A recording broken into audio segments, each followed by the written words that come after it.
મિત્રો, અમારા નવા વ્લોગમાં તમારું સ્વાગત છે। અમે પંચમુખી દાળ બનાવી હતી। હું દાળ તમને બનાવતા શીખવાડું।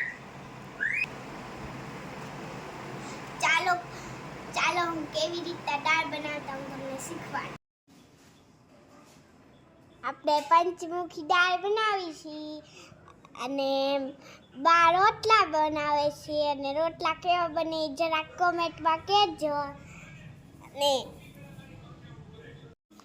જો આ ડુંગળીનો વઘાર થાય છે, ડુંગળી અને મરચાં નાખી દીધા। મારી સામું જોઈને દાંત કાઢે છે। જો આ ડુંગળીનો વઘાર થાય છે।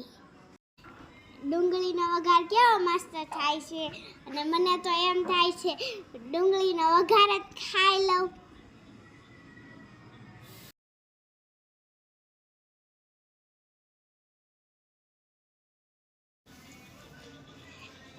જો ટમેટા નાખી દીધા છે। હવે ટમેટાનું પાણી થાય પછી આપણે દાળ નાખશું।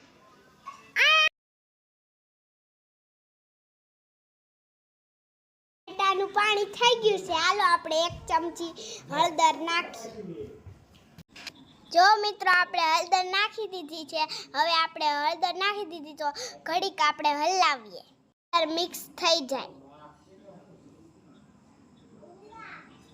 હવે આપણે 3 ચમચી મરચું નાખી દઈએ। મારથી તીખું થઈ જાય એટલે મારા બા નાખે છે।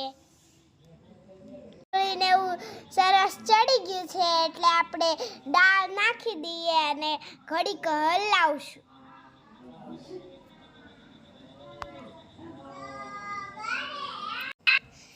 જો મારા બા હાથેથી ટિફિન રોટલા બનાવે છે અને તમને આખો રોટલો હું તમને બતાવીશ।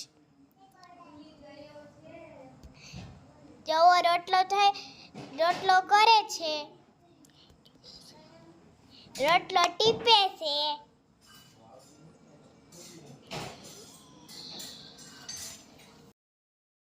જો મારા બા મહળીને કેવો સરસ રોટલો બનાવે છે। મારા બા જેવા મહળીને જેને રોટલા આવડતા હોય એને કોમેન્ટમાં જરાક બતાવજો કેવા રોટલા મને આવડે છે। ચડે છે, આ બનવા આવ્યો છે। રોટલો થઈ ગયો, ચાલો હું તમને દાળ બતાવું। દાળ બહુ સરસ। થોડુંક દાણા જીરું નાખી દઈએ, પછી આપણી મિક્સ થઈ જાય એટલે આપણી દાળ કમ્પ્લીટ। સ્વાદ હાટુ થોડી કોથમરી નાખી દઈએ।